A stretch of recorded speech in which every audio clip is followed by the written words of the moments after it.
Just wait. Well, I went to Burlington when I was having shots when I was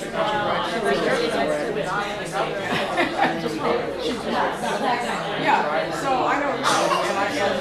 And so the first time trigger psychosis. And then you forget the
Okay, now that the moderator is finished speaking, we're going to start.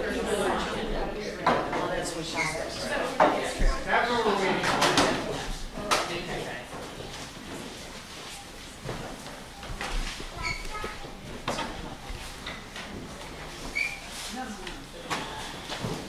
Oh no, pizza on the floor.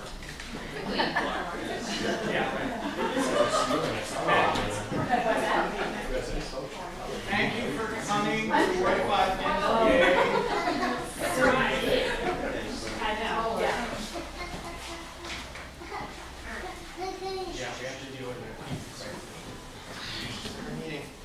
My name is Andy Simon. I'm on the Ward 5 NPA Steering Committee.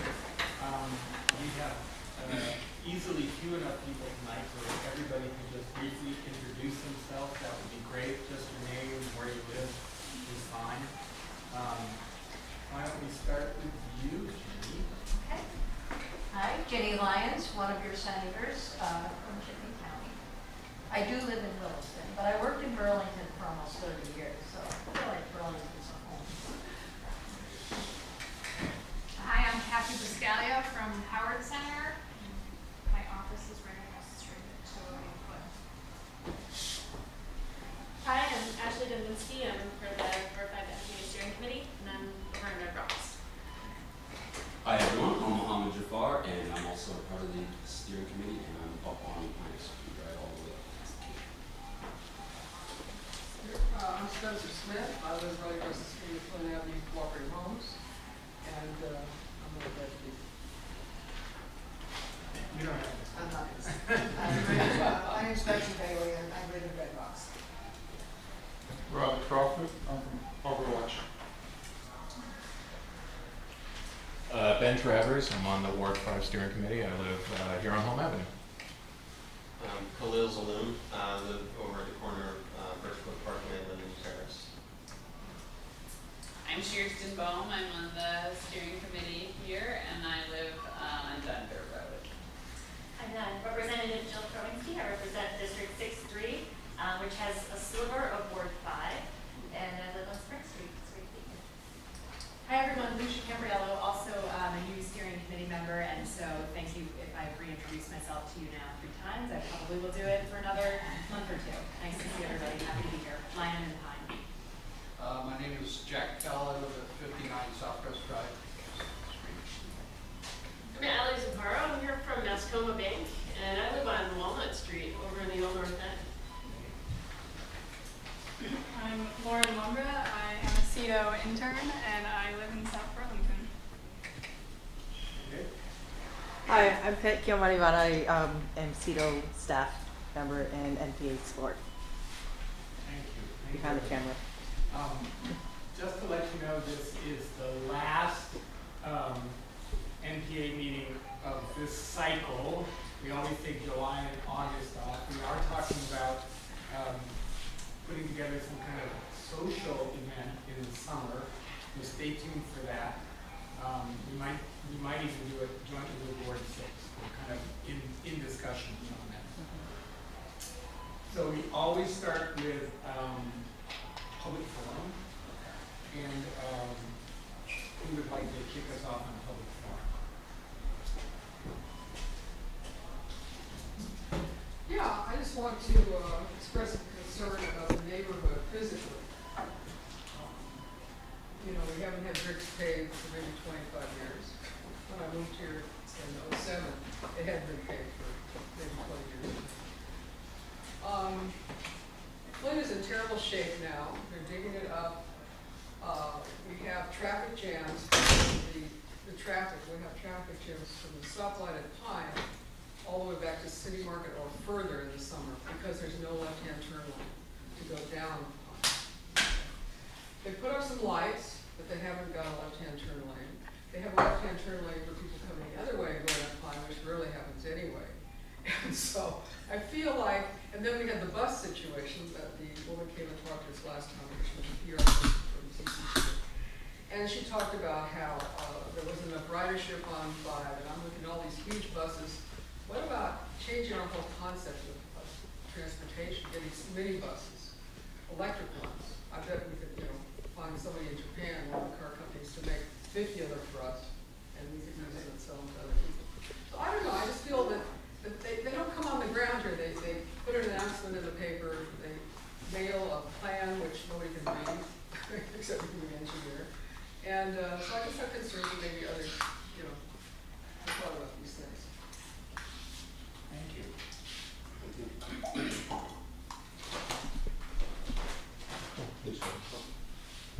Do you mind if I sit while I?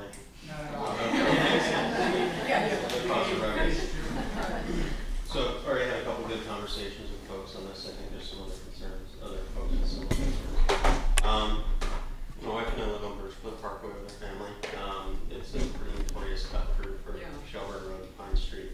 I think we spoke at a meeting about a year ago with some of the local representatives as well as Department of Public Works this year about kind of the status of the neighborhood's been on some traffic calming list for some time now, and the work hasn't necessarily happened. And the answers have been relatively vague as to, well, maybe this and then that, but there's no schedule. It feels very kind of loosey-goosey. And I think it's maybe an opportunity for the NPA maybe to start a conversation, not only with DPW, but also with local businesses, as well as with the police department and enforcement. Our road is technically, there's no tractor trailers allowed down it. And even before the construction blocked up Pine, there were tractor trailers all the time.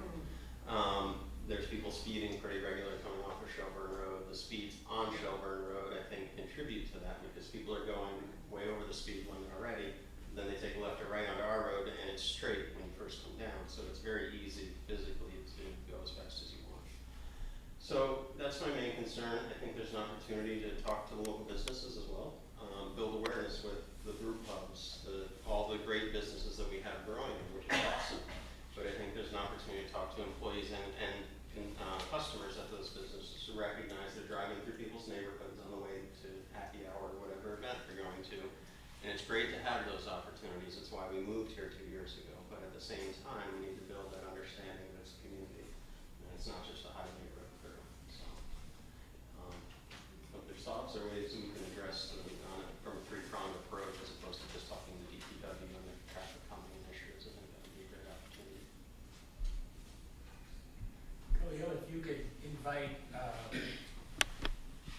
2 or 3 people from the city who are the local businesses to the NPA, who would you invite? Well, I'm pretty good friends with Chapin Spencer, and we've been talking for a while about DPW stuff. You know, I think Brendan Del Pozo would be a great one if we're talking enforcement. And I think that from a business perspective, you know, I'd love from any of the, I think, the zero gravity crowd right in that zone, which is at the bottom of our hill, but any of the, maybe even the car dealerships too, because that's part of the tractor trailer issue is cars being delivered and driving up and down our street. So I think any of those big businesses, maybe a representative from 3 of the big ones there to just kind of talk through it. And even if it's just an awareness campaign with customers and employees that, you know, they need to be a good neighbor as well. So, just some thoughts. Great. Thank you. Thanks. Ben? Yeah, so I mean, in the same vein, I was just gonna follow up that, you know, and we've heard about this up to date, and people may have seen this in local papers and so on, but this past Monday, the city council approved of a zoning change in our neighborhood, which will allow certain commercial uses to move into the neighborhood. One of them we'll be hearing from shortly from the Summit Bank, but the one that I think folks have been following most closely is the addition of a performing arts venue down Industrial Parkway, which another thing that's going on is soon that's now no longer going to be known as Industrial Parkway, that will be Queen City Park Road, it'll just be an extension of it. But in any event, I'm anticipating that now that the zoning has changed, that Burton, along with its partners like Higher Ground and some restaurant partners, will be applying for a permit to construct a concert venue there. And over the coming months before the Development Review Board, you know, I think we should work to keep the community involved with respect to those meetings. But I also think, to sort of piggyback on some of the other comments that were made here, that there's room here for a real comprehensive look at the infrastructure in this neighborhood and how it does and does not accommodate certain uses, particularly since you know, we've now taken a leap here in rezoning an industrial area as a commercial area.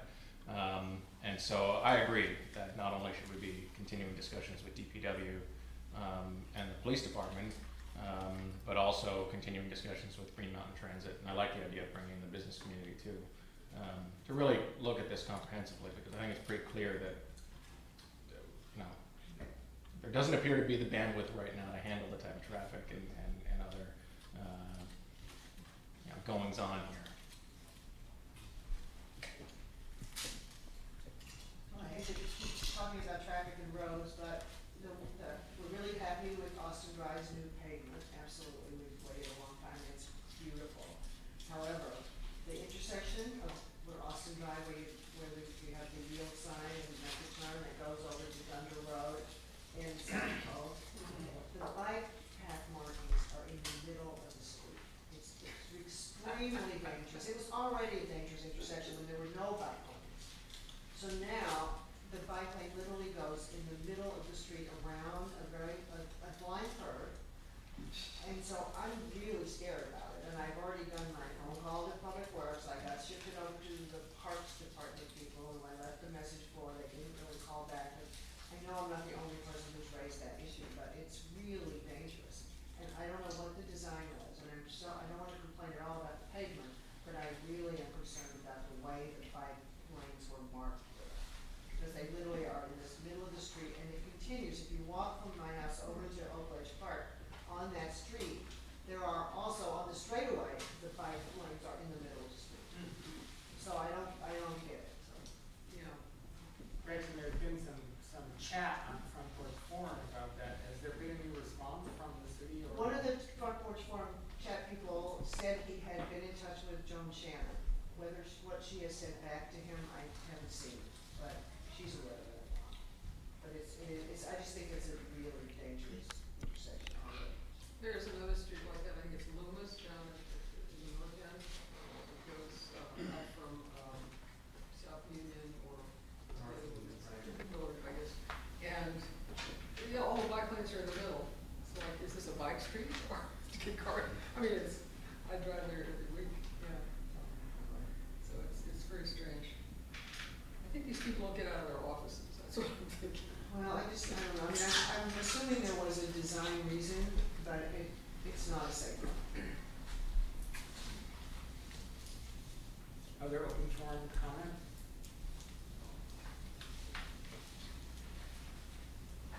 All right. Mas, come on back. Hey everybody. Thanks for having us, or me. I'm here on behalf of the whole meeting. So I wanted to come because I know the next meeting is, I think, September 19th or something like that. Because Mascoma Bank is moving into the South End. So just to back up a little bit, we are a mutual B Corp bank. And originally we opened up a couple years ago, about 120 years ago, in Lebanon, New Hampshire. And so we are officially, we have New Hampshire roots, but very quickly moved across the river. And we are in 28 locations in the Upper Valley. Most of our employees actually live in Vermont. Half of our executive board live in Vermont, so we're very much a Vermont bank. We've had a commercial presence here in Burlington for about 6 years. I think we invested about $30 million in commercial last year, so we have quite a presence here. What we heard from our commercial folks was that they wanted a branch. We heard that Mascoma is a really cool bank, and we actually want to bank with you. So I came on to the bank about a month ago. About 3 years ago, they started researching that, and the decision was, after talking to community members and listening to folks, to open 3 locations. So you might be thinking, wow, what a blitz. I call it grassroots banking, and the idea is really just small locations, not your traditional open up a huge bank with a huge parking lot and have people come to you. We opened up small locations, and people are our thing, so we are going to the people. So we have a branch open at 1185 Sheldon Road, out on just, I don't know, about a mile. I bike through here every day, actually, to get there. That branch opened up a month ago. Please stop in. It's fully functional, and what we want is for folks to come in there, let us know what you want, open an account, talk to us about what we can offer, eat free ice cream. We offer free ice cream from Ben & Jerry's, Chester's, chocolate from Lake Champlain Chocolates, and Cabot Cheese, because they're all B Corps too. So part of the thing when you're a B Corp is you promote other B Corp businesses. And so then in September, we are slated to open up our Maltex building location. And I will be running the one in the Old North End. So the Maltex location is going to be a little bit of a larger branch than our Shelburne Road branch, because it will have 3 meeting spaces that will be free to the community.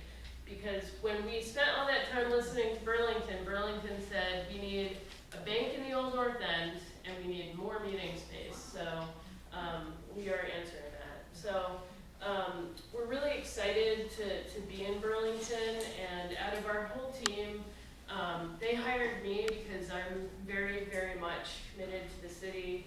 I'm a huge part of the Old North End community, and they're so committed to this community that they found me and hired me. And I think that says a lot about a bank. They're not bringing people from the outside, to really anchor into the community. They're hiring from the community itself. So just wanted to say hello. We're just more than excited to be here. We're going to have an open house on, let's see, it's next Tuesday from 5 to 7. Our bank is actually open until 6, Monday through Wednesday, and it's open till 7, Thursday, Friday. So you can come in late hours. We open 9 every day. Saturdays we'll be open 10 to 2. So does anybody have any questions? Could you explain really briefly what B Corp is? Yeah. So actually I'm going to back up and just say that a mutual bank, because we like talking about the tiers, right? So there's credit unions, mutual banks, and commercial banks. Credit unions are member-based, and they're actually, they're not banks, but they're a financial institution that you have to be a member and fit certain criteria to be there. Mutuals are sort of a hybrid of a commercial bank because we're actually a bank, so we're regulated. So in some ways there's a little bit more transparency because we're more regulated. And we are governed by community members So we are governed by the community, which is similar to credit unions, and we're very values-based. And then there are commercial banks, which are traded on the public stock market. So they are driven by their stockholders. So that's sort of what their orientation is and what their commitment is. So B Corp, so we've been a mutual since we began as a bank. And a few years ago, we decided to just kick it up a notch and become a B Corp. So a B Corp is a benefit corporation. It's a certification that you have to go through. And you have to answer this very strenuous test of like the triple bottom line, basically. So social responsibility, environmental responsibility, financial sustainability, and community commitment. And so after that test was passed, we're one of 4 B Corp banks in the country. We weren't the only one in the Northeast, but there's a great bank in Brattleboro that joined the B Corp ranks just a month ago. So that's what a B Corp is, and we're pretty proud of it. And it's actually really hard for a bank to be a B Corp, just given the nature of a lot of the business. So I think it says a lot about Mascoma. So. Thank you. Thanks for asking. Thank you. Welcome. Well, I hope to see you in the Shelburne branch. I'll be there until we open up our Old North End branch. So, great. Thanks for having me. Thanks for having me. All right, you're on. Hi everyone, I'm Kathy Buscalia from Howard Center. Most of you probably are familiar with Howard Center. We're the designated agency in Chittenden County delivering developmental services, mental health services, and substance use services to children and families across our county. We're a pretty big presence in Chittenden County. We have close to 1,600 staff and 60 locations across the county, as well as we're embedded in almost every school in Chittenden County. So I'm here today really to talk about 1138 Pine Street, our location down there, and I had heard that at a previous meeting here there were some concerns raised about the future Champlain Parkway project and the fact that we have some overflow parking for our staff on the future Champlain Parkway site. And so I had heard that people were concerned about what we're going to do with our staff cars when we can no longer park the parkway. So we have a plan for that. We are going to be putting in expanding our parking on our existing lot at 1138 Pine Street by adding 41 additional parking spaces on what is now, if you're familiar with that property, when you drive in to our site there, on the left we have a wide swath of green space between what is our now entryway and the South Meadow properties that parallel Bear Street there. So we have been going through zoning to get approval to add these spaces. I was just in front of the DRB on Monday. We received approval to move ahead with putting those additional spaces in. So we are hopeful. So we share the current parkway spot with CCTA, and we have about 45 spots there for our staff. Rarely are there ever 45 cars on our side of the lot there. There are occasions when we have big events there, like yesterday we had a graduation at that site, and so, our side of the parkway was filled up, and we were over on Pine Street and South Crest and everywhere in between, because there was a large event. But we feel like with 41 spaces, we should be able to accommodate the loss of the parkway spaces. There's been times when our staff are not parking on the parkway and are parking on South Crest, I look at you because you said you live on South Crest, or Pine Street when it's wintertime and it's dark, or people are feeling unsafe about walking to the parkway. We have had some staff cars vandalized on the parkway, so there have been some concerns about that. So I'm optimistic that with parking on our own lot with appropriate lighting and proximity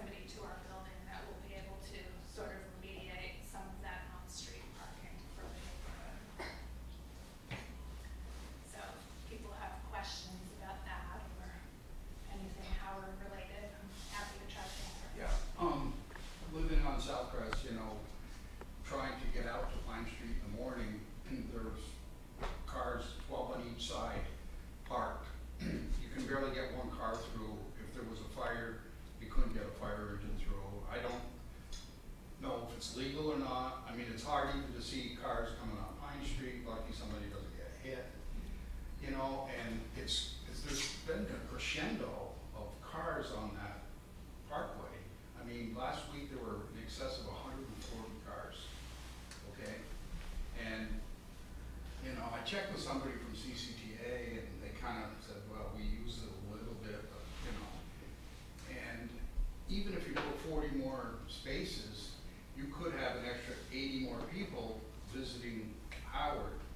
And, you know, I'll be honest with you, the path of least resistance is where they're gonna park the quickest way they can get to Howard. And, you know, I just don't feel that everybody has responsibility owning a business. They shouldn't take over a street as a parking lot, you know?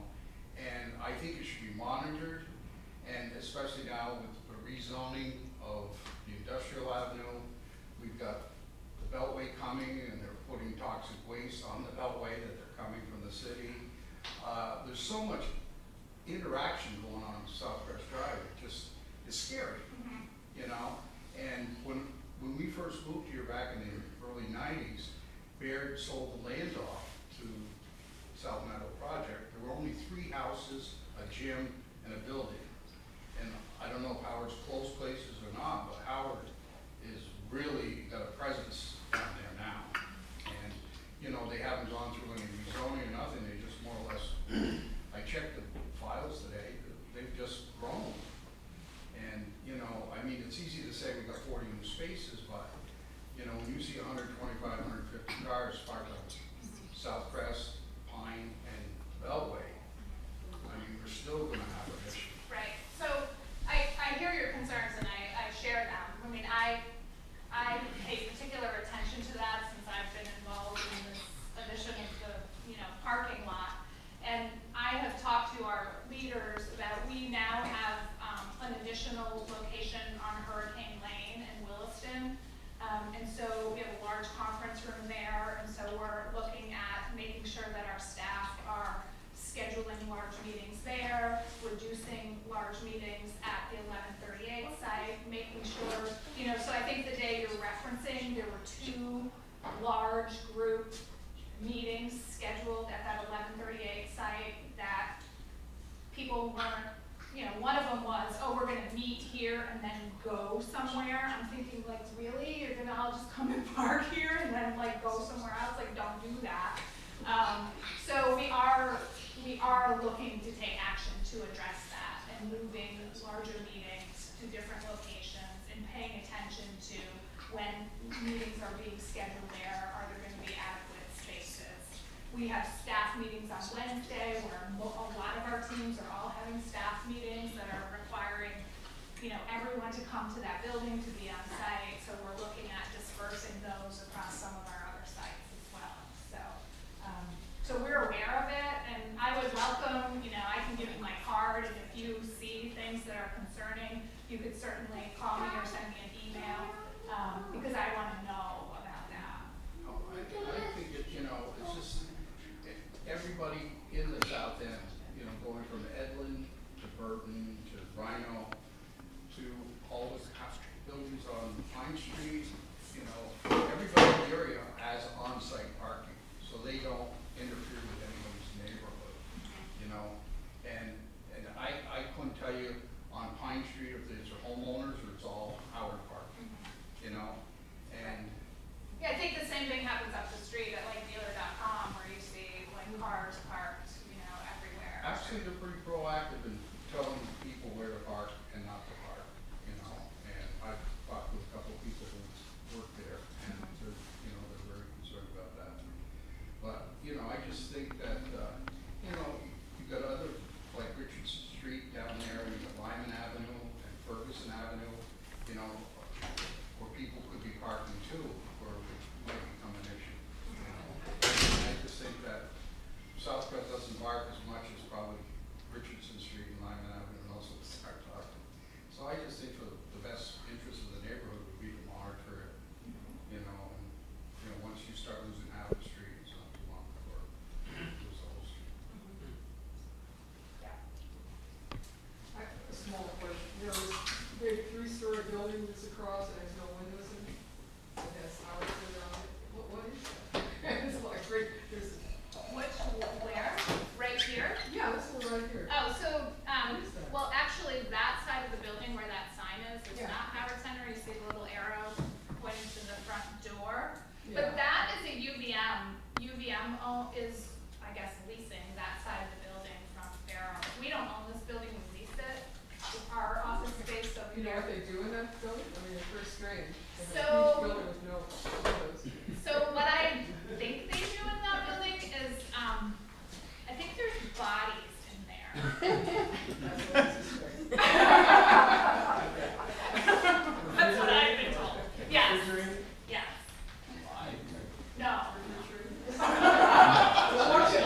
issues of people commuting to work, one person in a car. I mean, dealer.com may talk to their employees, but I live on Locust Street and we're parked all the way up Locust Street every single day with dealer.com people because they get out of their car and they walk back down the street. So it's, you know, the whole issue of moving people into Burlington to work and how they get there is one that we will be continuing to talk about, I hope.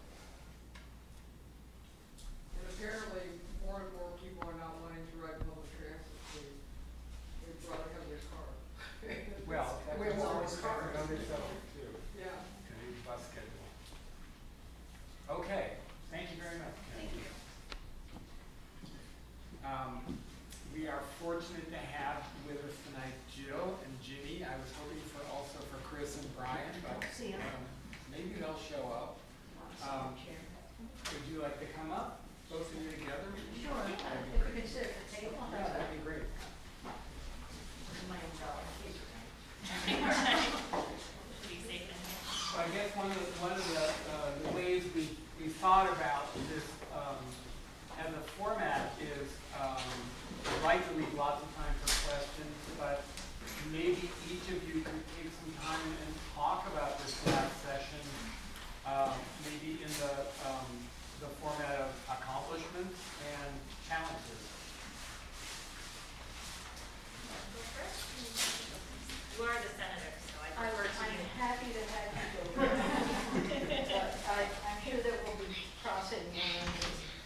Yeah, right. Totally doing the same. We're just starting. Alright, so I'll kick us off. So, like I said, Representative Jill Kerwinsky, and I've served in the House since 2012, and most of you may know me from my work at Planned Parenthood. I worked at Planned Parenthood for a long time, and now I'm currently the new executive director at Emerge Vermont that recruits and trains women to run for office. This was a really incredible legislative session. I think we have a lot to be proud of and a lot that we still need to do to help Vermonters. You know, my mission coming into this legislative session was to really work to create an economy that works for all Vermonters, not just a select few. A Vermont where our families and communities can thrive and where the Vermont dream is accessible to everyone.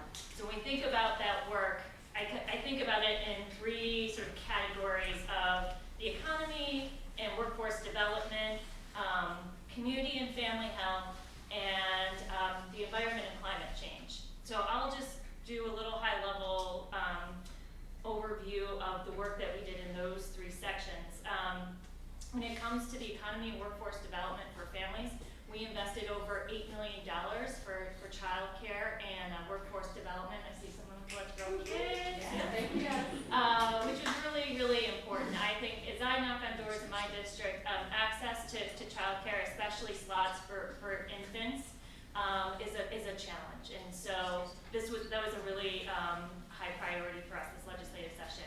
We made investments for new Americans through the Department of Labor and investments in the Vermont State College system. So again, really focusing on different aspects of workforce development through different communities. So those are some of the three in that range. In the community and family health arena, we did increased investments for mental health services. We expanded dental care for people that are on Medicaid, and we increased the benefit for reach-up families across the state, which hasn't had an increase in years and years and years. So that was long overdue. So we were proud of that. We did pass a gun safety bill that really addressed public health and public safety measures, creating a 24-hour waiting period to purchase a gun. Unfortunately, the governor vetoed that bill, so we will be coming back to the session to review what else we can do when it comes to gun safety and public safety. In the area of climate change, we invested an additional $1.3 million on top of $19 million for weatherization. The great thing about weatherization is that not only are we tightening up homes, but we're creating jobs and helping older Vermonters with their bills. So that's a great accomplishment. We did increase money for charging stations and incentives for electric vehicles for low and moderate income families in the state. And we created a long-term funding source to clean up our lakes and rivers, which is really important. That's a public health issue, it's an economic issue, and it's a job issue as well. So that's a broad range of things that we did this legislative session. One of the efforts that Senator Lyons and I worked really hard on was an effort to protect reproductive rights in our state. Before this last legislative session, we saw what was happening with the Supreme Court and Trump's nominee with Brett Kavanaugh, and thought, we don't have full protection in our state. For years and years and years, we've basically had a culture and a practice of how we did things before Roe, even a year before Roe, and we always thought this is the way it works. These decisions belong in the, with your medical provider, and that's where it stays. With the shift on the Supreme Court, it became clear to us that we needed to act to protect those fundamental rights for Vermonters. So that was a two-pronged approach. One was the short-term measure with H57 that basically just codified what we have in practice now, which is medical decisions stay with a patient and their doctor. And then we have a long-term effort that I'll let Senator Lyons talk about, which is to change our state constitution, which is a longer process, so that's why we passed H57. And so I was really proud that we were able to pass that quickly this session, and that the governor signed it. So that's my broad overview. So Jill has accomplished everything. Seriously, she has given a fabulous overview of the work that we've done. I didn't mean that she did it all. I'm saying that we worked very well together, both the House and the Senate, to accomplish the goals that Jill has talked about. The most important thing that I can say about this session is how well we collaborated between House and Senate. Regardless of what you have read about in the Digger or another place, the work that we did was collaborative work, and not just House and Senate, because I think that happens quite a bit. At least in our case, we do work very well together. But also, I found it a lot easier this session to work collaboratively with the administration. Along the lines of some of the things that Jill has talked about, our biggest commitment this session, the first year of the biennium, has been a commitment to people. We've really turned the corner on investing in people, and that goes to talking about and actually getting results on child care, building a new child care subsidy system that is going to be highly effective for families and children. And then as we took testimony in the Health and Welfare Committee that I chair in the Senate, we heard that people were unable to afford child care because their reach-up payments were so low. So as Jill said, we made a commitment to increasing those base payments that have not been changed since 2004.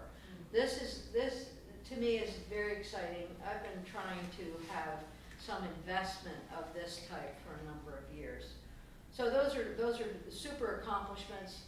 The dental care that we have provided for folks on Medicaid includes 2 prevention visits a year and cleaning. So the cap for before you start actually paying has been raised to $1,500 for folks on Medicaid. Why is that so important? Because when you have a smile and you can talk with people, you're more apt to get a job or to feel comfortable in a social situation. So that is actually, the dental Medicare coverage is unique in the country. It's first of its kind, and it's awesome. And then we've done some other first of the kinds in the nation, but this one I think is really very important. And in talking about the Howard Center, I really want to congratulate the Howard Center on their work. I know parking might be a problem, but we've taken a lot of testimony from folks across the state about our mental health care needs, the waiting lists that we see in emergency rooms, how we treat folks with mental health issues. And the Howard Center is a leader in that. what we have done this year, I've been working gradually over time to ensure that we have increased funds available for our designated agencies. You can't, as a state, say, please go out and do the work of the state and then not pay to have that happen. So over the past couple of sessions, we have invested significant money in increasing payment for workforce in the Howard Center. In addition to that, some of the workforce development funds that we have put into the budget, and I must say, most of the work that the Senate did in health and welfare ended up going into the budget because it was all about money and improving conditions for people. But over the past several years, the medical center 2 years ago invested money that went to the Howard Center.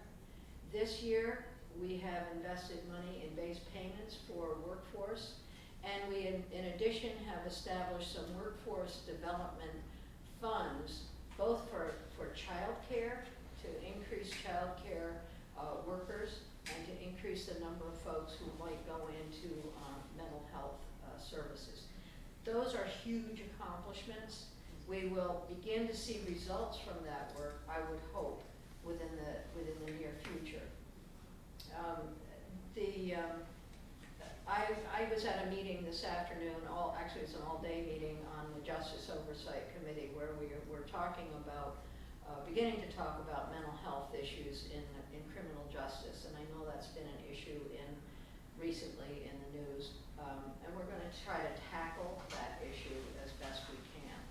So as we work on mental health, we're looking at forensic mental health, we're looking at care and treatment of folks who end up in the emergency room, we're looking at diagnosis and how best to treat people in the community, and community resources that are needed.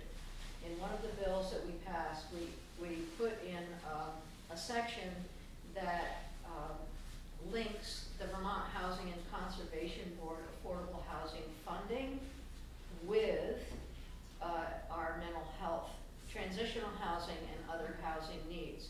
That's a creative way of solving several different problems all at once. The Vermont Housing and Conservation Board is extremely excited about working on that. When we had them in committee, they actually did an extra report for us demonstrating how they could commit themselves, some of the money that they have for affordable housing for folks who have mental health needs. We worked on climate change. I know that we worked on a lot. I got 3-4 pages of just lists of things that we have done. I'm really talking now about what we did in the Health and Welfare Committee. We also did a great deal of work in other areas, including in weatherization. We did talk about how we should regulate scooters. Yeah, well, because I'm listening to the bike path conversation, and we have bicycles and bike paths, and now we have a new mode of transportation, and should we have helmets or no helmets? How should they be regulated? And I think Burlington has already started that conversation. In the area of, one last thing, and then I'll let Brian have a chance to talk, but 2 more things. One area that's near and dear to many of us, of course, is prevention. As we look at the opioid addiction problem and other addiction problems in the state, it becomes really clear that we can save a lot of money and save a lot of lives and increase longevity if we have a robust prevention program. So we now have in our state a chief prevention officer who will work very closely with the governor's office, also with the Department of Health, and will expand the community work that we have in our state. So we'll see more and more prevention work going on within communities that will be funded, the result of which will be savings, and that means saving lives and saving money in our healthcare system. It's not a short-term process, it's a long-term process. but there are a number of us in the legislature who are very much committed to this, to the whole concept of prevention. It was great. The issue really started to rise to the surface more and more as the marijuana conversation went on. People were concerned about what do we do about kids. So this is certainly a response to that. That the last, well, it's not going to be the last thing I say. You can never tell a senator not to talk. We could. Yeah. Would they listen? But I just would like to say that I did work very hard on the constitutional amendment for reproductive liberty. Started working on that last summer and completed, and then helped work on the sort of the age 57 language. Those, I would encourage you, when the constitutional amendment comes up for a vote in November 2022, to all please vote for it. It's very clear. So anyway, thank you for letting me go on. I say that must be the most advanced notice on a vote anyone has ever gotten. It's in my brain. But it's important that we start increasing people's awareness about that, and that the community has a lot of time to debate that issue, because it's a big deal to change the Constitution. So thanks for your work on that in the Senate. So I was taking notes while you were speaking, because there is so much going on, and I was like writing things and trying to figure out what am I going to say that they haven't said, and like so that it's fresh. So I don't think I'm going to repeat anything in my update. So I'll start by introducing myself to those of you who don't know me. My name is Brian Gina. I live in the Old North End in Ward 2, but I'm in the part of Ward 2 that's in Chittenden 6-4, so I represent part of the Old North End and most of Ward 1 and the East District and like the hospital and UVM, so that sort of section of Burlington. And what I call my real job, even though this is a real job, but like my real person job, I'm a clinical social worker, so I have a private practice on Main Street in Burlington, where I provide psychotherapy services mostly to children and teenagers and families. I also work part-time for the Howard Center in First Call, which is the county's crisis service, and I do that for the 6 months of the year that I'm not in the legislature. And I'm also a DJ and a performance artist. I'm in the Spielglass Cabaret, if anyone's ever heard of that group, and I DJ and work in bars downtown. So those are sort of other main things I do with my life, besides being state representative. But I take all those experiences into the legislature. And so I'm on the healthcare committee, which was a smart choice of the leadership. There's nothing there. I love the Jill, but she's you might have told them that you're the majority leader. And so I don't know how much influence she has on that. But the Democrats are in control, and I'm a progressive and a Democrat fusion person. Although in my heart, I'm like a democratic socialist, independent libertarian. I'm a little bit anarchist, but that would be a whole other conversation. We can have a conversation about labels in another NPA meeting. But I'm just pointing out that the leadership of the House decides what committees people go on, and they put me on the healthcare committee, which I think was a good choice, considering that I have a lot of experience on the ground working in the healthcare system. And so the first report I'll give is from the House Healthcare Committee, and Senator Lyons is the chair of the Senate Health and Welfare Committee. So I was sitting here like, what is she going to say and not say? I saved some stuff. You saved a lot. There is a lot. Like both my colleagues said, there's probably hundreds of bills that passed, and I don't know the exact number. And the governor signed and vetoed all that he will. Like today, we got the notice that he's gotten through them all, so we can like sort of breathe easy on some of these things that passed through. So now I will just jump right in and list off a few things and try to keep moving along. So H524, and I might get some numbers wrong, so if I do, forgive me. But it was a bill that was generated in the House Healthcare Committee, and it was an act relating to the individual mandate in health insurance in the health insurance marketplace.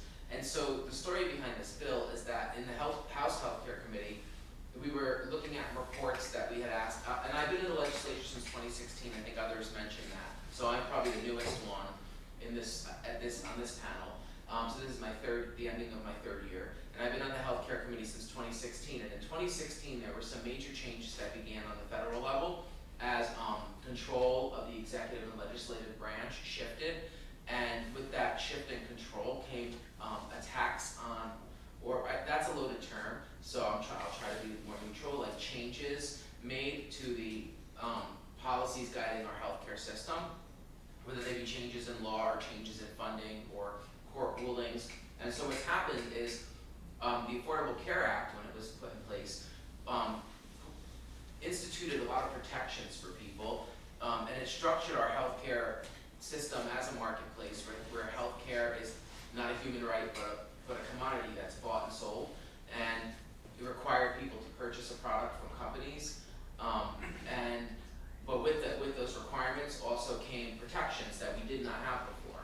And so when certain pieces, it's like the healthcare system is like a game of Jenga, which is that game for people who don't know where you stack wood delicately and then you have to slowly pull pieces out without knocking it over. And so that's what's happening now is on the federal level, like, you know, people will be like, let's get rid of the individual mandate. And they pull that piece of wood out and they're like, oh, it didn't collapse. Okay, now what we can take out? Let's take out this form of protection. Let's take out this piece of funding. And that continues to happen. And as that happens, it becomes increasingly unstable. And so after hearing a lot of testimony from different stakeholders, the House Health Care Committee decided to create a bill to look at the individual mandate and other protections of the Affordable Care Act to stabilize the healthcare marketplace while looking forward at where are we headed. So protecting what we have and thinking about what we want, you know, sort of working towards what we want.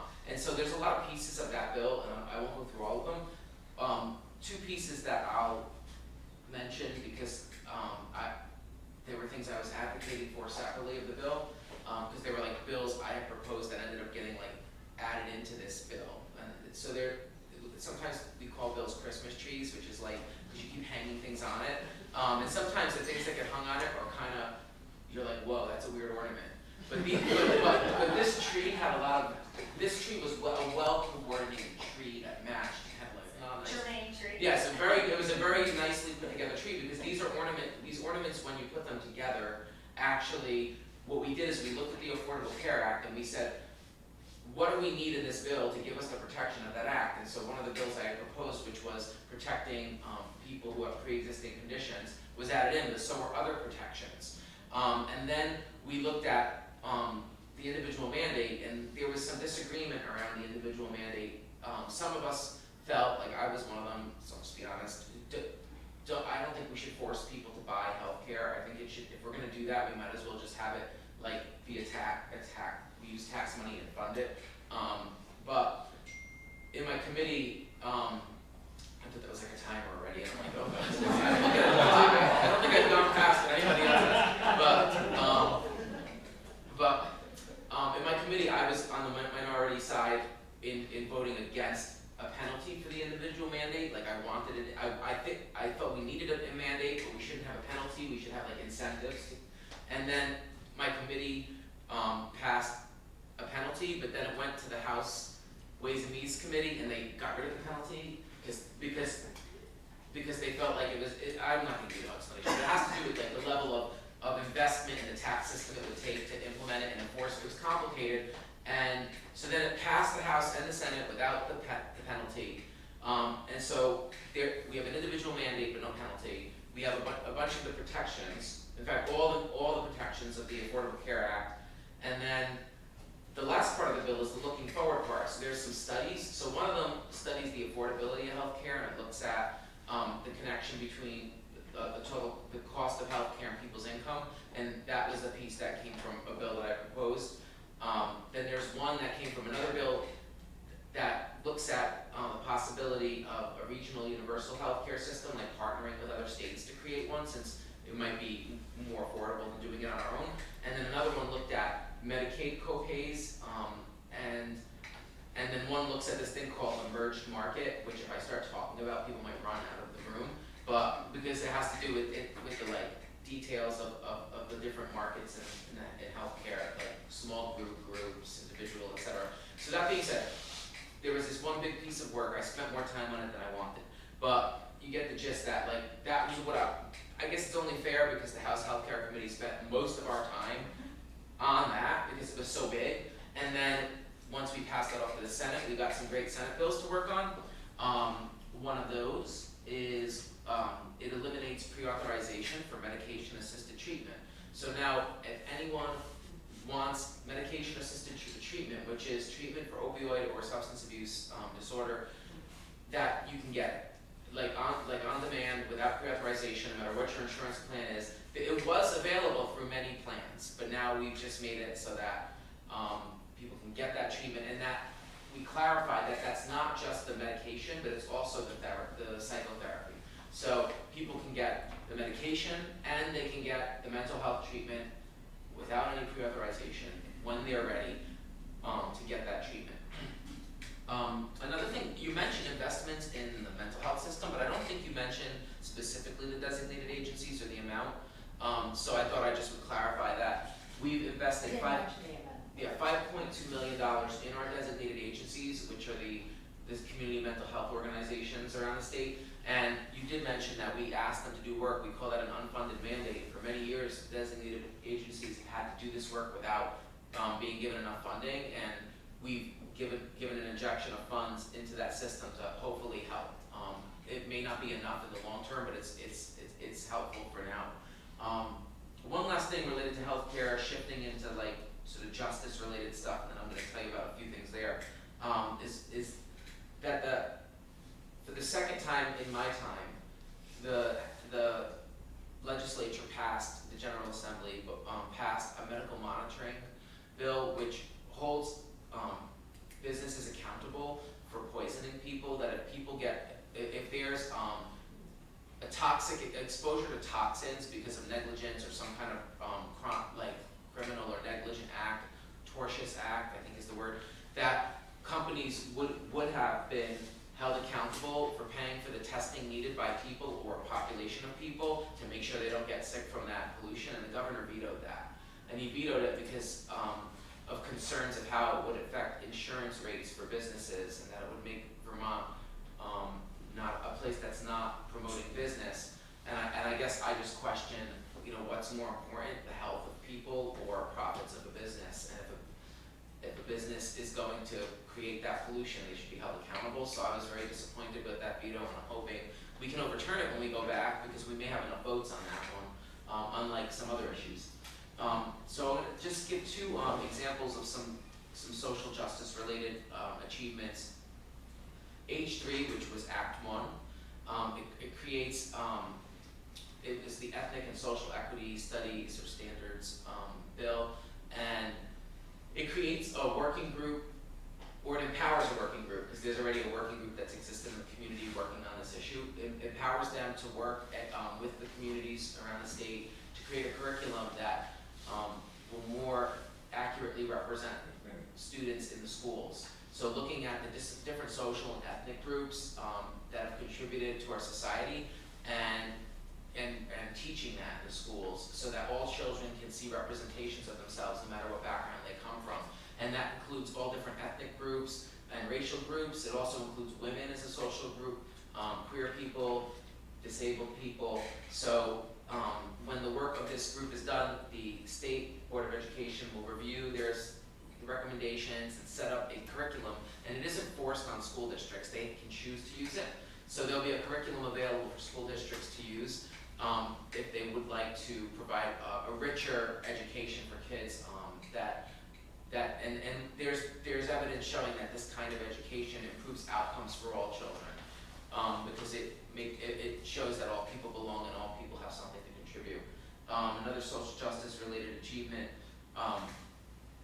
is that Vermont became, I think, the third state to change Columbus Day to Indigenous Peoples Day. So what this does is, it's pretty much that simple. Like, we will now have Indigenous Peoples Day in Vermont, and if people want to celebrate Columbus Day, you can. No one is going to stop you, but the state is going to change that. And it was a pretty significant victory for Indigenous people in Vermont. I've been working with different tribes in Vermont for 3 years, and so for us to be able to finally do this, it provides a tremendous sense of relief for people who for hundreds of years in this state have been subject to oppression, to eugenics, to all kinds of economic and social oppression, for us to recognize that there were people here before there was a Vermont and before there was a United States, and that they're still here, and that if we're going to celebrate the foundations of the society, that we should celebrate the original people who were here and take it from there, and not celebrate one male who came out of many and perpetuated incredibly violent acts upon other people. And I am part Italian American. Well, actually, culturally, all of my grandparents were Italian, but genetically it's more complicated. But and that could be another NPA topic if you want. But growing up with 4 grandparents who were Italian, I grew up in a community where Columbus Day was celebrated, and the story we were told of Columbus was not accurate.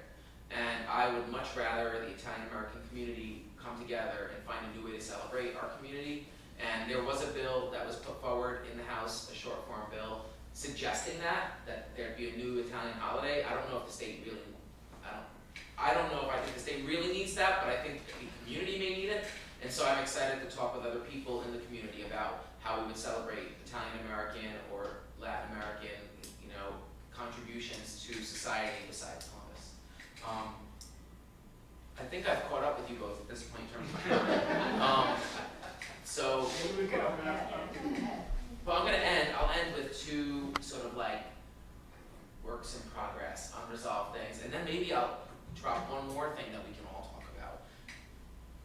Not to put others on the spot. This is the part where the interpretive dance starts. Yeah, we could do that. The Old North End NPA has requested that I do an interpretive dance report, but I didn't have enough time at our meeting 2 weeks ago or a week ago, so I owe them one.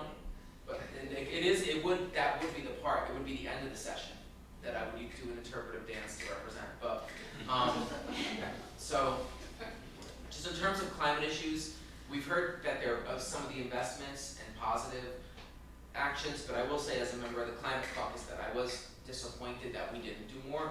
And I think that looking back, people are going to recognize that we really messed up over the last 10 or 20 years around climate. And as much as it was hard to get those things we got, it was incredibly hard. So I don't want to take away like the work that we all have to do to get those things. But if we don't do like 10 to 100 times more, we may be facing a catastrophe like that hasn't been seen by humans in terms of like the impact on our ecosystems. Ecosystems are collapsing all around the world, and our entire economy has been built in a way where the ledger books don't take into account the financial impact, the actual cost of ecosystems and the impact on people. And so we have an economy that's been structured in a way that it exploits and it extracts human resources, and it's extracting and exploiting our ecosystems. And when people talk about, oh, we need economic growth, what they're not recognizing is if you keep building your house using your foundation's materials, what's going to happen when you undermine the very foundation your house sits on? It's like taking stones from your basement and piling it on your house, saying, oh, we're growing, as you're pulling stones out of your basement. Or it's like the Jenga thing, again, the Jenga analogy. And so the Climate Caucus, which is about 40-something members of the House and Senate, are meeting over the summer and doing some work in subgroups. I'm the convener of the Green Economy subgroup, and what we're really looking at is trying to come together around a core set, because there was like 60 bills or something, and some of them repeated themselves related to the environment. There might have been even more.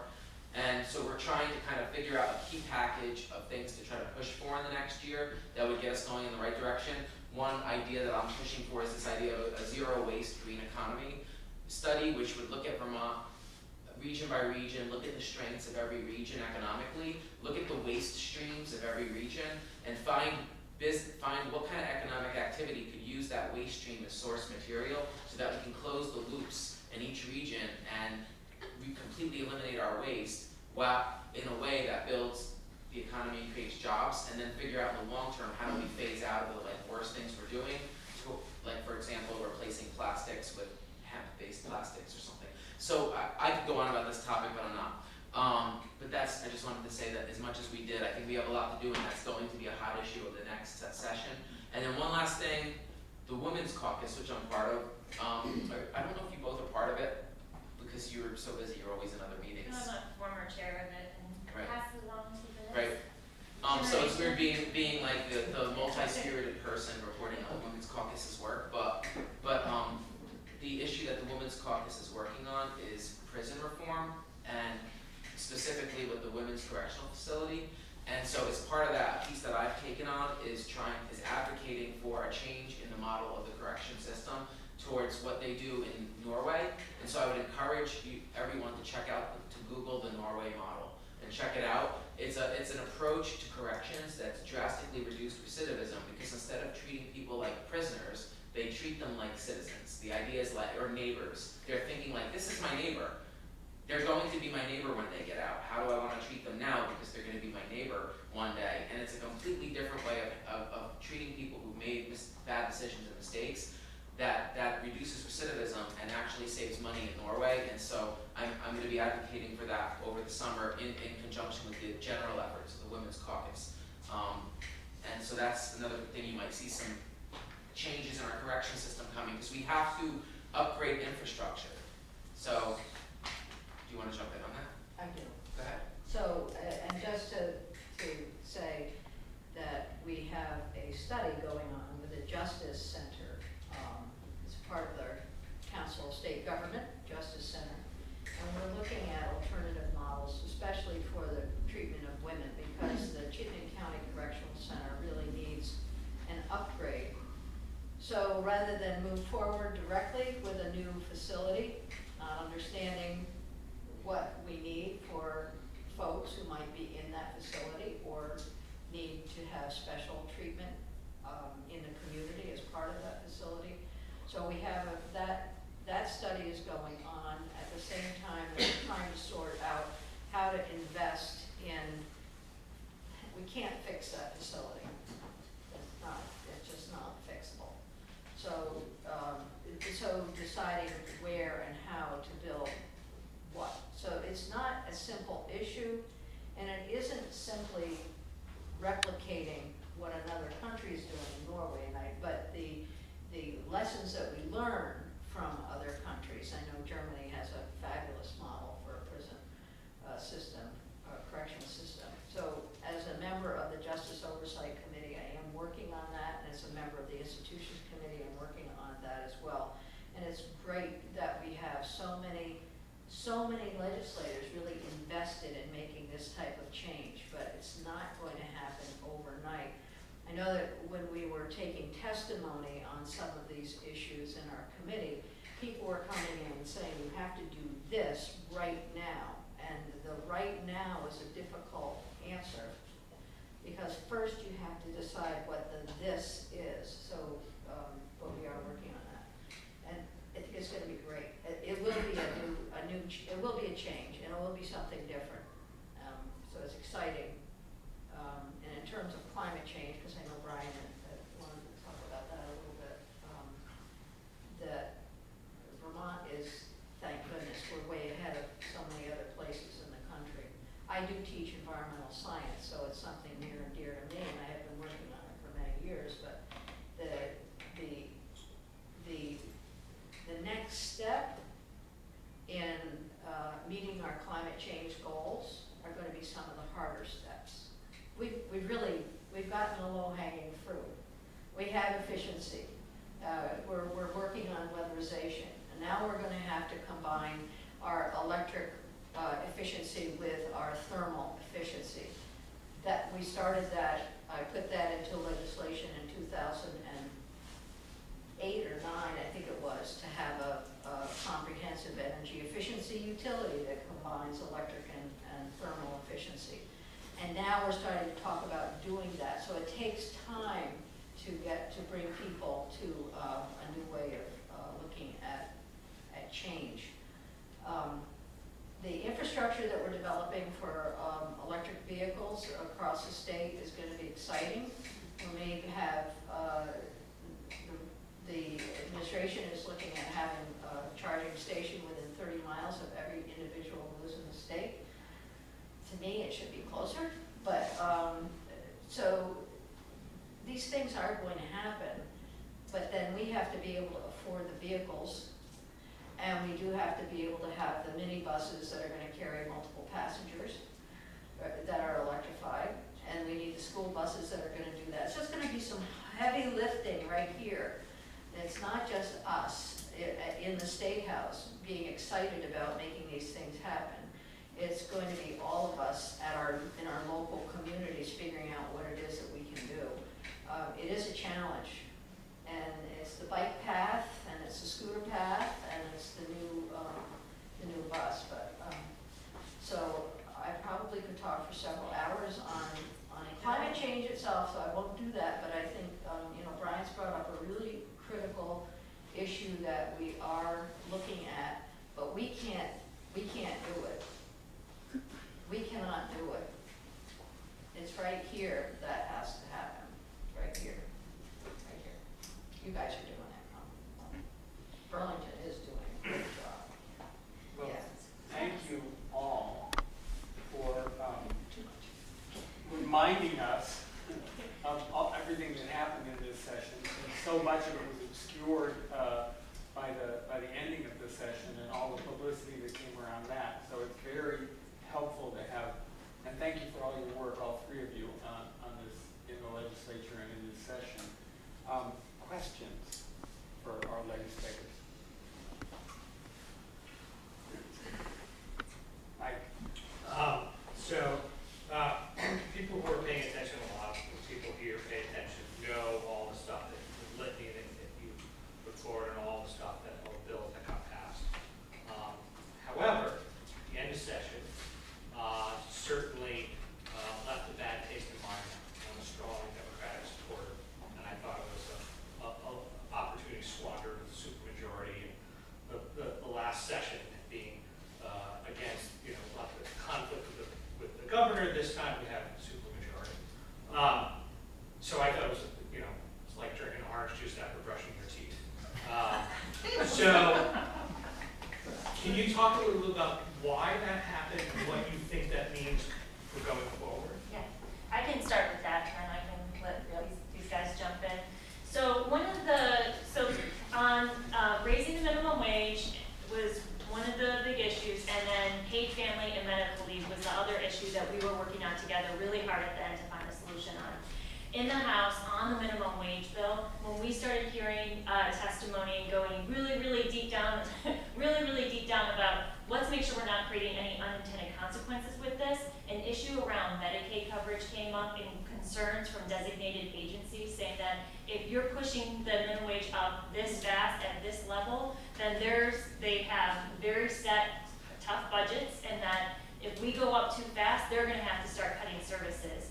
And there was a group of members who were very concerned that what we were passing did not address that issue. So that was the one thing on that side. And then on the other side, on paid family and medical leave, in the Senate, there were senators concerned about the medical leave portion and saying that we can't move to an all-in system yet and that it has to be voluntary. So we had this rub back and forth when the House was like, come on, all in on medical. And the Senate was saying, Joe, we got the Medicaid thing covered, it's fine. And those groups of people who were concerned about it were just saying, we can't come to this solution after we've already been here for 2 extra weeks. And at the end of the day, the challenge is that even if we had pushed something and got a vote through, there wasn't enough votes to override the governor's veto. And so we said, you know what, maybe it makes sense for us to actually do work over the summer and the fall to figure out how we can address those concerns and then come back in January and say, all right, these are good, like we've been working on these together, we have solutions, and we're gonna get them to the governor as soon as possible. And there are other bills that were also wrapped up at the end that people really wanted to get passed and get to the governor that we didn't finish on, like the tax and regulate for marijuana bill, and a couple others around climate change as well. And so, and the list starts growing and growing.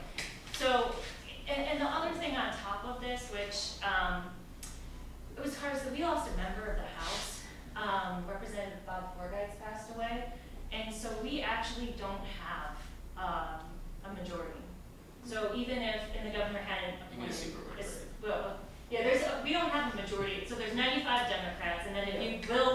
coalition of people, you can get to a veto-proof majority. But we just didn't have that with losing this member and the governor not appointing someone. He just actually appointed that person today.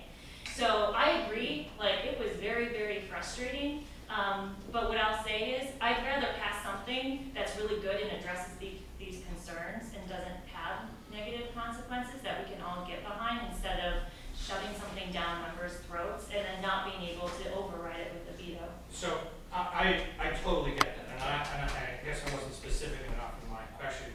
It was less about whether this bill passed or which version it was. It was that the House and Senate did not act in concert, right? And that appearance was bad, right? It really didn't. Yeah, so that's really where I'm talking about in terms of style. So regardless of what the press has put out there was a lot of goodwill in the conversations and the negotiations. And even though the press said that it was just a horrific event, you know, the pro tem and the speaker are talking together. They're friends. I mean, they get along. Jill and I and Brian and I get along very well. It was truly about the policy. So when you start saying that it looked like a real severe conflict, the conflict was about the differences of within the policy. And I do completely agree with Jill, and I think my Senate colleagues would concur, that we have a whole year coming up. Our goal is to work as quickly as we can and to get some good work done during this off session, the months that we're away, and bring something back that we can all vote on and support. So, you know, I'm sorry that of the appearance of significant conflict. I think it's good. It was a good demonstration of differences of opinion that exist within the whole umbrella. I mean, so as a Democrat, I think this is fine. We all have different opinions, but we know what our goal is. We do want paid medical and family leave, and we do want to have an increase in the minimum wage so that we can begin to give people sufficient money to live on in an ever-increasing economy. So I think that's a common goal. We're going to get there. I have no doubt that we're going to get there. I've been in the Senate long enough to remember when, with Janet Mudd, and we were together, and we wanted to have a new way of approaching minimum wage. And I said, you know, what about putting a CPI onto the minimum wage? She said, oh, nobody would ever support that. But we did that. But it wasn't done in the first year, it was done in the second year. And it takes time to get this stuff done. Making sure that people who are sick themselves can take time off. To me, that's important, and that's a different opinion and policy between the House and the Senate. So we're going to work on that stuff. I do appreciate your question, though. It was very frustrating for those of us sitting in the State House to see that the conferees, the people negotiating together, not able to reach resolution, the leadership not able to reach resolution, and the rest of us were really handcuffed. But that's what happens sometimes. Yeah, I would just like to express that I'm not gonna, I don't challenge any of the like information that my colleagues gave, but I just want to share like that my experience with it was actually incredibly negative, and that I didn't leave feeling hopeful about the functionality of our body. I just have to be honest that sitting there in the end, I was painfully aware that there were some policy differences and that people were having a hard time getting around that. And I want to give credit to people like Jill who are working behind the scenes really hard to negotiate that, so that was going on. So people should know that there were definitely people in leadership working really, really, really hard to overcome these differences. And sometimes, you know, I was on the school board, like many of you know, and I've been through really difficult negotiations. And when you have a difficult negotiation, sometimes you need a break, and then you come back, and you need a break, and you come back to the table, and you just keep coming back to the table. And when our school board years ago when I was on the school board, wanted to impose a contract. I was the only one who said no, because I didn't think we should do that. I felt like we needed to keep going back to the table. So likewise, I was like, I was the one person who got up, and it was really hard to do this, and question the decision for us to pass the budget attached to, I mean, there was, because the Senate was basically had the budget and wasn't sending it back to the House, all of a sudden, for me at least, this is my perception not being in the leadership structure, all of a sudden I was told, we're doing the budget now by taking a childhood beverage bill, gutting it, and putting the budget inside this other bill, and everyone needs to vote yes on this so we can go home. And I was sort of like, no, this is not how we do things. Like, I can't do this. And so me and like one other person, Selena Colburn voted no, and I think maybe one other person, because it was voice vote. But I got up and I was like, no disrespect to you all, but I can't. I support the budget. I don't support this tactic. I can't do this. And from this point forward, I'm going to start voting no on everything, because I'm going off the rails with this. Like, I can't do it. And I was like, there was 2 or 3 of us who started voting no. And then the motion to adjourn came, which Jill was one of the sponsors of. So that was really awkward, having to question you in front of everyone, because I was questioning like, what's going on here, you know?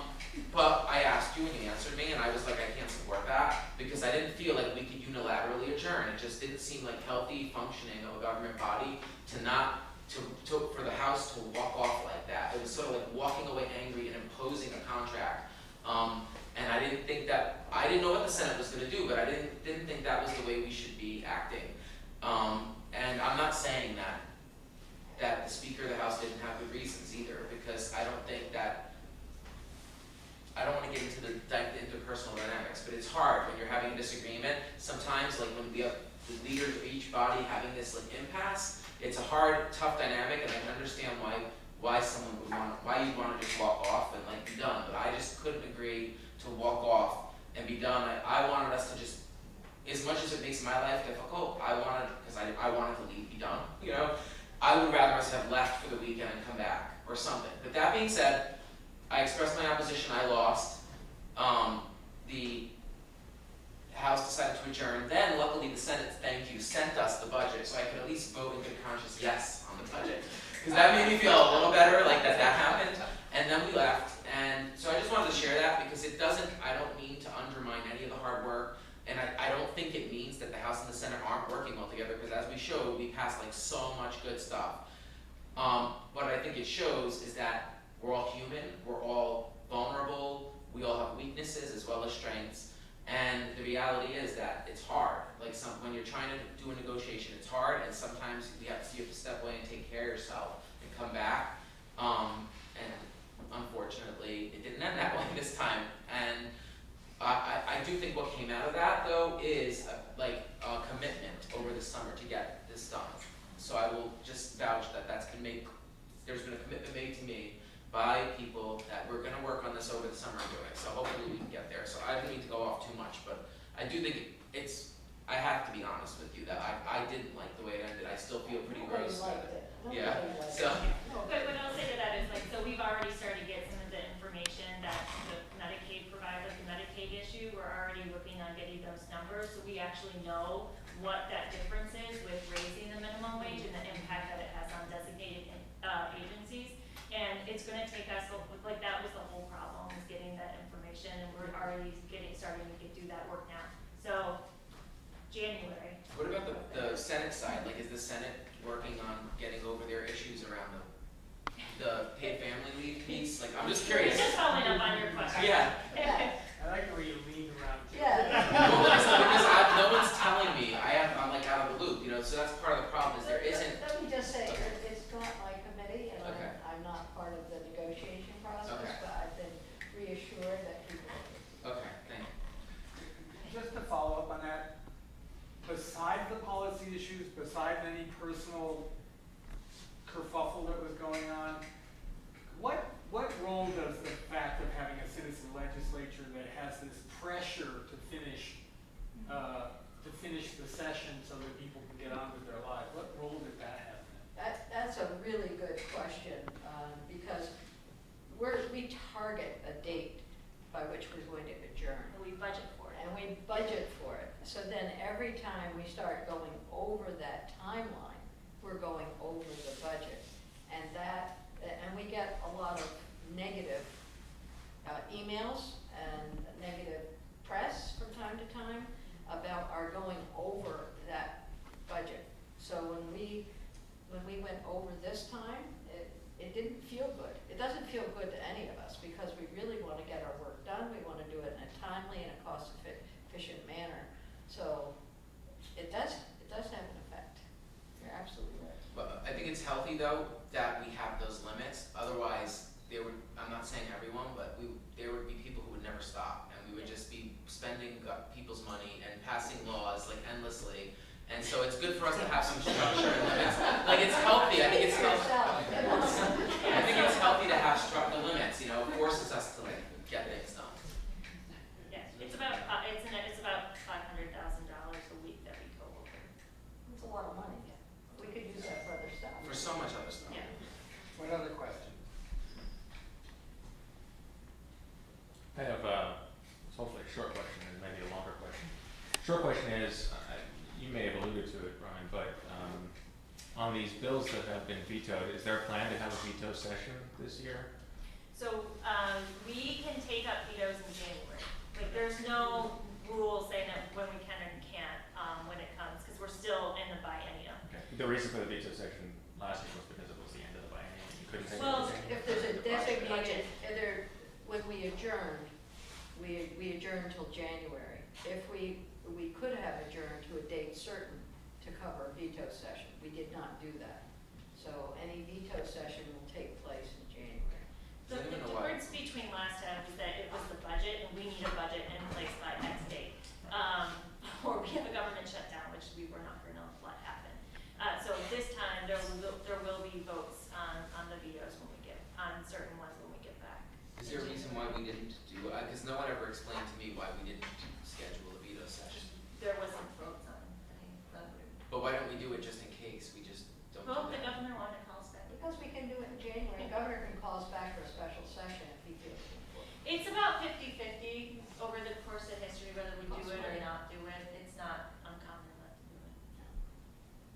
I'm still new, so as you can see, I ask questions and I'm learning. Because I really thought we should have, knowing who the governor is and his history, like the best predictor of someone's future performance is what they've done in the past. So I was like, all right, you know, so like we should probably have a veto session. Well, but here's the thing about a veto session. If you call a veto session in the interim months, there's no guarantee who's able to show up. So if you're going to call a veto session for something you truly value and you want to have the votes there, you have to make sure everyone can be there on that date. So that's one of the reasons to allow this to carry over to January when we have, we're in the first year of the biennium. I also like to think it gives Vermonters an opportunity to voice their position to their legislators and learn more about why he vetoed it and whether they think it's a valid idea or not. And we'll have that opportunity in January. My second question, if it's okay, is just, it is with respect to the governor. And I look to our southern border in Massachusetts where they have a Republican governor and a Democratic legislature, and they've passed a $15 minimum wage. They have the friendliest paid family leave system in the country, including medical leave for people to take off.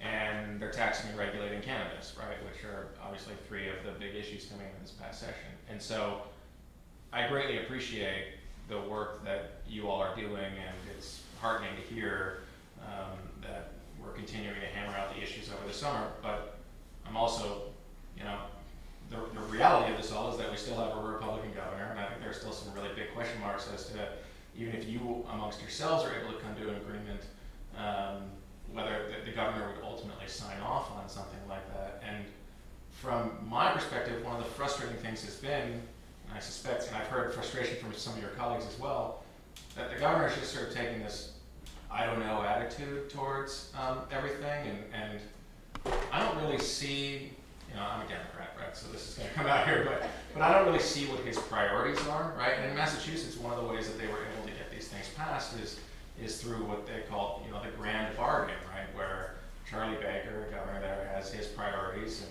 with respect to like lowering the sales tax, for example, and things like that. And they were able to make some concessions with the Democratic legislature here. And so I guess my question is while you're negotiating amongst yourselves, is there any room for negotiation as well with this governor? Does he have any priorities in which the Democratic legislature could make concessions and engage in some horse trading here to get these big ticket items across the finish line? I know that's a loaded question, but. It's tough to know what his priorities are. If you look at the budget, you can see some of those priorities. So in his budget, he was cutting a number of human services programs that we had to develop and reinvest in. He did have child care money, but he took the money from places that we would never take that money from. So being able to say that his priority is people is just not there. This really is not there. And so, and can we negotiate a priority that he has for paid family leave or minimum wage? Where would you begin? I mean, I don't know where I would begin to look at a trade. I really don't. Maybe the estate tax. I don't know. I think it's an interesting comparison. I think that Governor Baker and Governor Scott are very, very two different governors and very two different styles. And I don't know how it works with Governor Baker, but I think one of the challenges we've seen with this governor is that as soon as we move a step towards a position on something that they have and wait for something to come back, the goalposts move. And they move and they move and they move. And so it's really hard to negotiate with an administration when A, you don't really know where they're standing to begin with on some of these tough issues. And then as you start to get in there and say, well, what about this or what about that? And then 2 days later, oh, well, okay, now this. And it's just really challenging.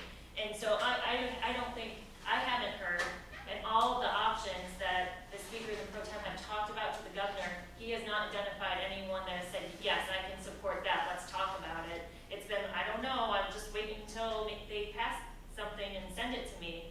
And that's not a way to govern. It's not wait and wait. You have to be at the table with us. And so, again, it sounds like maybe Governor Baker is more at the table on these negotiations, but that's a struggle and a frustration that we have in the building with this administration.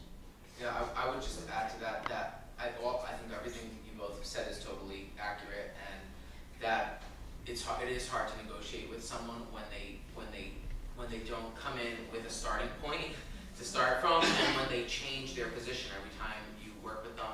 And also his strategy in my first term was he did come in strong with these bold things that he wanted to roll over, like making school boards redo their budgets and vote on them again, and like these really big ideas.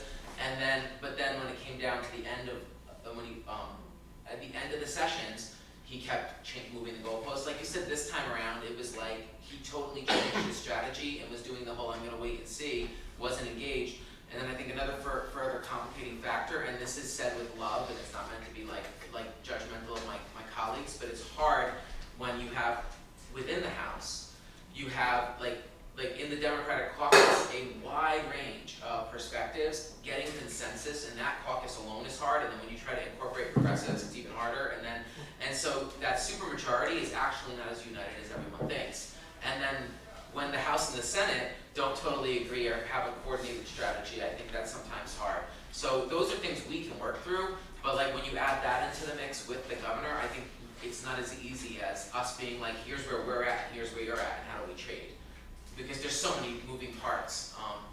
So I just wanted to throw that out there, that it's actually, even if he was coming in, like in a black or white position, we would probably have a lot of work to do to come to some agreement, because when there's disagreement within caucuses of one body or between the bodies, that actually I think gives him more power to be able to be like, I don't know what you're doing, I don't know what's gonna happen. Well, it does pit House and Senate, Right. And then it pits members of the caucus. Yeah.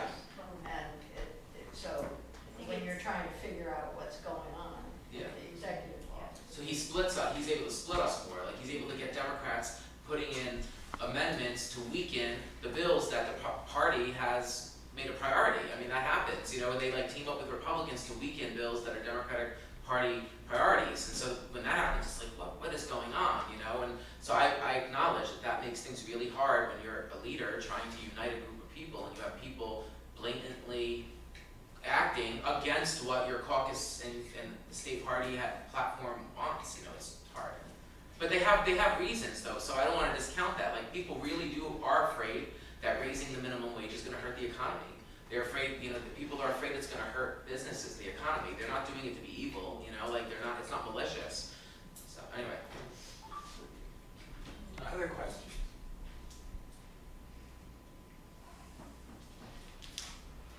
So you have to come down and visit us at the State House. With your pitchforks and torches. Serious. I'm kidding. Thank you very much. Thanks.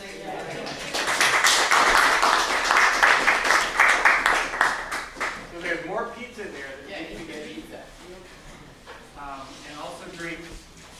Please partake. Thank you all for coming.